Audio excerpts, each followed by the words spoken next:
Saudara, sebanyak 235 sekolah dasar se-Kabupaten Minahasa Selatan sudah melaksanakan pembelajaran tatap muka terbatas.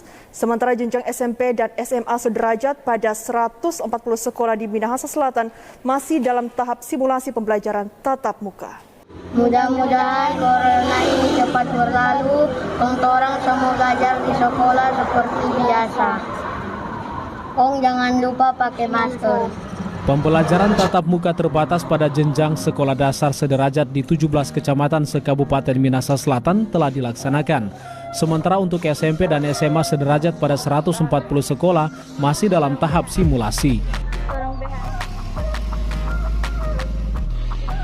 Di SD Negeri Matani, Kecamatan Tumpahan ini misalnya sudah memasuki minggu kedua pelaksanaan PTM.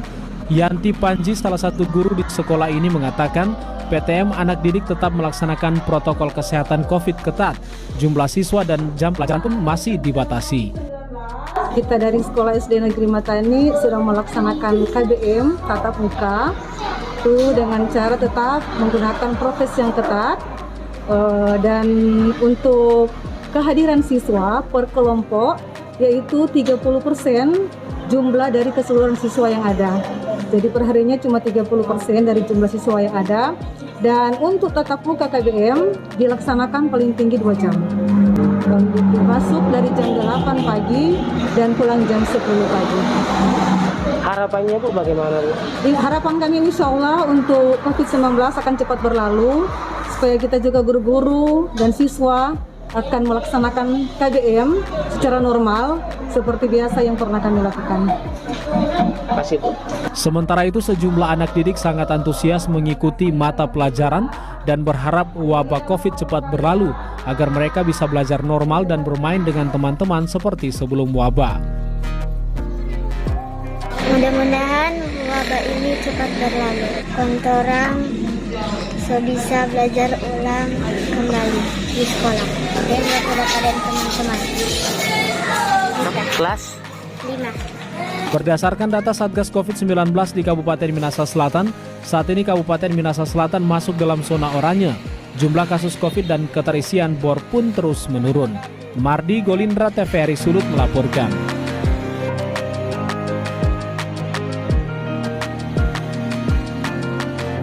Saudara, aturan protokol kesehatan di Kabupaten Minahasa Selatan dinilai sangat merugikan pedagang wortel. Kalau di Minahasa Selatan ini M yang ke-6 adalah mengurangi, bahkan sebenarnya meniadakan lagi acara-acara untuk makan minum bersama. Karena sekarang masyarakat paling senang kalau ada pertemuan-pertemuan, makan bersama itu tetap dilaksanakan. Nah, kami berharap hal ini dirubah supaya kita akan berupaya untuk memutuskan mata rantai penyebaran COVID ini. Terima kasih.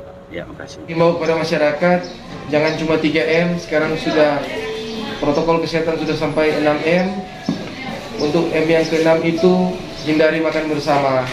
Jadi stop jauh bawa kumpul, hingga bye-bye, sayang untuk keluarga, karena COVID-19 ini tidak main-main. Terima kasih. Dampak PPKM dengan pembatasan jam operasional hingga pukul 8 malam dan pembatasan aktivitas kegiatan masyarakat sangat berdampak pada aktivitas pedagang wortel di Kecamatan Modoinding, Kabupaten Minahasa Selatan. Ivon Sumaiku, salah satu petani sekaligus pedagang wortel yang menurutnya sebelum penerapan PPKM dan prokes, dirinya bisa menjual per hari 20 karung takaran 40 kg. Namun saat ini hanya mampu menjual 10 karung per hari, itu pun bila beruntung. Ada hubungannya dengan PPKM, karena kan di desa-desa biasa belanja banyak-banyak, tidak ada acara-acara, pesta kawin atau acara yang biasa pakai banyak-banyak lah begitu. Kan kurang. Di pasar juga pembeli itu kurang sekali. Jadi kan tuh otomatis ini berpengaruh, no? Penjualan ini berpengaruh dah. Waktu belum adanya pandemi Bu, DP harga berapa Bu? Belum ada COVID, ya nak menentu juga kalau memang kurang yang petani bertanam otomatis naik. Dia sempat saja berapa? Pernah jual waktu se-COVID juga itu, tapi kan waktu itu dia ada juga pesta-pesta masih biasa. Pernah sampai 700. Sekarang 150. 40 kilo. 40 kilo malah mau tambah lagi itu membeli. Yang kita berharap betul ini COVID ini segera berakhir. Ya mudah-mudahan ke depan ini orang di sini daerah hortikultura, Ya. bahan-bahan ini dia menormal kembali, supaya petani-petani sejahtera. Selain harga wortel anjlok lantaran produksi melimpah di Kecamatan Modoinding, tanaman hortikultura lainnya ikut berimpas. Ibu digaji di sini? Hah? Iya. Harian Bu ya? Enggak, yang hitung bal begini. Satu Sama di sana 1.000. 1.000 satu bal. Iya. Satu hari Bu ibu biasa berapa bal Bu? 100 100 bal. lebih. Nama siapa Ibu? Ibu Kopi. Pak, untuk harga bawang saat ini Pak? Sekarang harga di pasaran murah Murah sekali Pak ya? karena adanya PPKM. Jadi sepi, pasar sepi. Sebelum PPKM Pak? Oh mantap, penjualan bagus. Jadi sekarang harga daun bawang Pak kena berapaan sekarang Pak? Nah, 5.000 satu bal, Biasanya 11.000, 11.000. 10.000. Pernah mencapai 50.000 Pak ya? Kalau kurang lebih. Penurunan ini Pak sudah berapa tahun? Atau sudah berapa bulan? Sudah sejak dari ada pandemi COVID-19. Berarti selama PPKM ini diberlakukan, mungkin untuk penjualannya keluar daerah juga terbatas Pak. Iya terbatas. Soalnya kalau terus mau stok lebih banyak, pembeli kurang. Berarti dalam 1 hektar ini itu bisa menghasilkan biaya Pak produksi berapa ya? Produksi anggaran Berapa? 20 juta. 20 jutaan Pak ya. Biasanya kalau produksi dalam 1 hektar ini 20 jutaan. Itu sebelum pandemi Pak. Bapak bisa menghasilkan berapa dalam 1 hektar? Sampai 100 juta atau lebih Pak ya? sekitar 80.